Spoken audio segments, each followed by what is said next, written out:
What is up, guys? WaterWolve here, and welcome back to an all-new series. Now, this is going to be WaterWolve's Creepypasta series, a series where I will be telling scary stories. Yes, that's what a Creepypasta is, a scary story that is fairly short, but the first scary story I'm going to be telling for you guys today is called The Teddy Bear. It's one I made up when I was on my camping trip, and I just thought I could start a new series on it. So I hope you guys enjoy. Tell me some more Creepypastas in the comments, and let's get right into it. This story is called The Teddy Bear.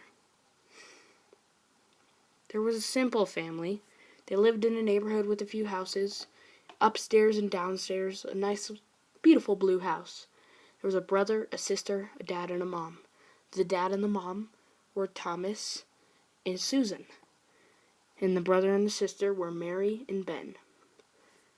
Ben would sit and play outside with his little dog, Goldie, every day, but Mary had something different.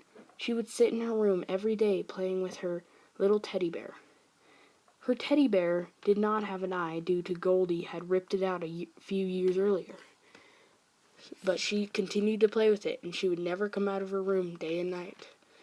One day, Mary's birthday was coming up, and Thomas wanted to help her plan it. Thomas went upstairs into Mary's room. She was playing with her teddy bear.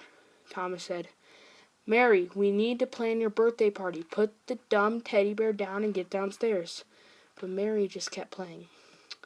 Thomas went downstairs to grab her birthday planning paper and went back upstairs.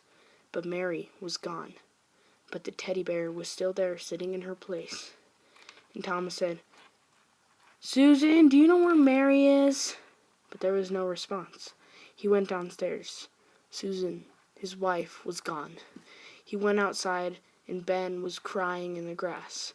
Thomas ran over to Ben and said, "What's the matter, Ben?" "Goldie's gone. He just disappeared." In Ben's hand was Goldie's collar. Thomas ran upstairs to frantically search for Mary and his wife and Goldie, but they were not there. He went back outside. Ben was gone, and in his place was the teddy bear. Next to him was a collar, a bow, and his wife's hairbrush.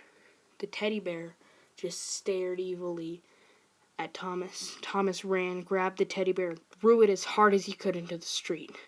It landed in the gutter and stayed there. He got into his car and started to drive. He drove and drove. He didn't know where he was driving, but he just kept driving and driving and driving. Eventually, he came to a forest. He got out of his car and started to run into the forest. He was going crazy. His family had disappeared, and now there was a teddy bear mysteriously following him.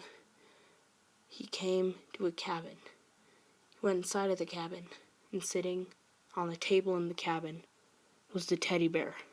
He threw a rock at the teddy bear, but it disappeared before he could hit it. He ran back outside and got in his car and drove and drove and drove. He drove home, got out of his car, and ran upstairs. He went to a corner and started crying, for his family was gone, and he was going to die. This is a story of a police officer named Derek. It was a normal life. He was a police officer. One day he was sitting in his office and he got a call about a man that was going crazy, and he went into his house and he had to go investigate. He got in his cop car and he drove to the house. He got out of his car and walked up the stairs.